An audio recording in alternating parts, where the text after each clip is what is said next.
नमस्कार दोस्तों, आज के इस वीडियो में हम आपके लिए लेकर आए हैं दुनिया के सबसे डिस्ट्रक्टिव वेपन के बारे में कुछ इन्फॉर्मेशंस। आज हम आपको बताएंगे न्यूक्लियर वेपन्स के बारे में थोड़ा डिटेल में कि इसकी शुरुआत कैसे हुई और इसके वर्ल्ड हिस्ट्री पर क्या क्या इफेक्ट्स हुए।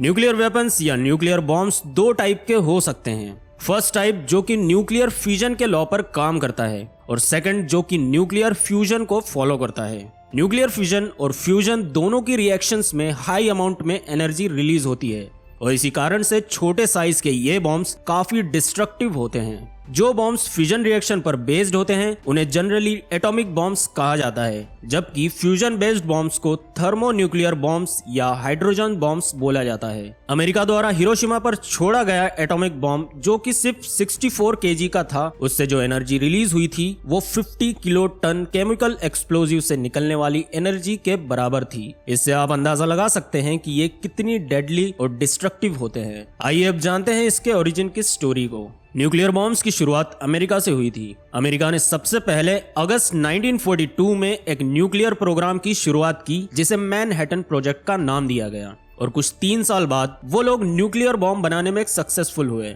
16 जुलाई 1945 में अमेरिका ने 15 से 20 किलो टन न्यूक्लियर बॉम्ब की टेस्टिंग न्यू मैक्सिको में की और ये टेस्टिंग सभी तरह से सफल रही और इस मूवमेंट ने दुनिया के मोमेंटम को चेंज करके रख दिया। टेस्टिंग के सिर्फ 3 वीक बाद 6 अगस्त 1945 में अमेरिका ने जापान के हिरोशिमा शहर पर एटॉमिक बॉम्ब ड्रॉप किया। इस बॉम्ब के एक्सप्लोजन से मरने वाले और घायल होने वालों की संख्या 1,30,000 के आसपास थी। अमेरिका सिर्फ यहीं नहीं रुका। 3 दिन बाद उसने जापान की एक और सिटी नागासाकी पर भी एटॉमिक बॉम्ब ड्रॉप किया जिसमें 1,50,000 लोग किसी न किसी तरह से प्रभावित हुए। इस ब्लास्ट में मरने वालों की संख्या 75,000 के आसपास थी। ये बॉम्बिंग्स इतनी खतरनाक और डिस्ट्रक्टिव हुई कि जापान ने इसके बाद सरेंडर कर दिया और सिर्फ इतना ही नहीं, इन्हीं बॉम्बिंग्स के बाद ही दूसरा वर्ल्ड वॉर भी एंड हुआ। ये वेपन्स इतने डिस्ट्रक्टिव थे कि यूनाइटेड नेशंस में 24 जनवरी 1946 में न्यूक्लियर वेपन्स को एलिमिनेट करने के लिए एक कमीशन बनाया और इसे पूरी तरह से बंद करने की बात रखी गई।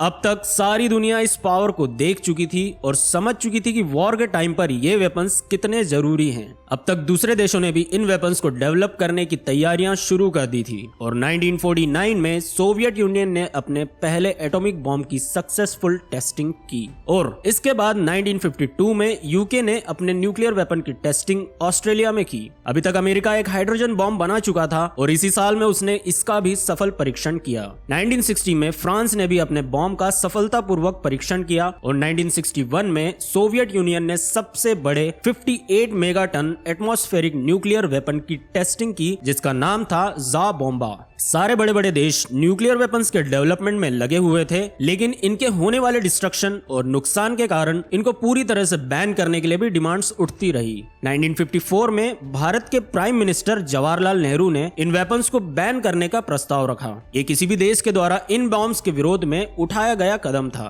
इन्हीं डायरेक्शन में काफी सारी ट्रीटीज भी हुई। 1963 में इनके पार्शियल टेस्टिंग के लिए एक ट्रीटी ओपन हुई। इसके बाद 1968 में कुछ 60 कंट्रीज के बीच में एक और नॉन प्रोलिफरेशन ट्रीटी साइन हुई जिसमें नॉन न्यूक्लियर वेपन कंट्रीज ने एग्री किया कि वो कभी न्यूक्लियर वेपन्स अक्वायर नहीं करेंगे और न्यूक्लियर वेपन कंट्रीज ने माना कि वो लोग न्यूक्लियर वेपन्स को डिसमेंटल करेंगे। लेकिन इन सब के बाद भी न्यूक्लियर वेपन्स के डेवलपमेंट में कोई कमी नहीं आई। कंट्रीज इन वेपन्स के पीसफुल यूज के नाम पर इन्हें डेवलप करती रही। 18 मई 1974 में इंडिया ने भी दुनिया को अपनी न्यूक्लियर पावर दिखाई। राजस्थान के पोखरण नाम की जगह पर इंडिया ने अपने न्यूक्लियर डिवाइस का सफल परीक्षण किया और 1988 में और 3 न्यूक्लियर बॉम्ब्स की सक्सेसफुल अंडरग्राउंड टेस्टिंग कंडक्ट की। इंडिया द्वारा बनाए गए ये बॉम्ब्स हिरोशिमा पर छोड़े गए एटॉमिक बॉम्ब से 6 गुना तक पावरफुल थे। समय के साथ साथ न्यूक्लियर वेपन्स की टेक्नोलॉजीज में भी चेंज आया। पहले बने हुए बॉम्ब्स को एयर प्लेस से ड्रॉप किया जाता था, बाद में ये मिसाइल के शेप में डेवलप हुए और इन्हें दूर से भी टारगेट्स पर लॉन्च किया जा सकता था। आज के टाइम में कंट्रीज न्यूक्लियर वेपन्स पर काफी हद तक डिपेंडेंट है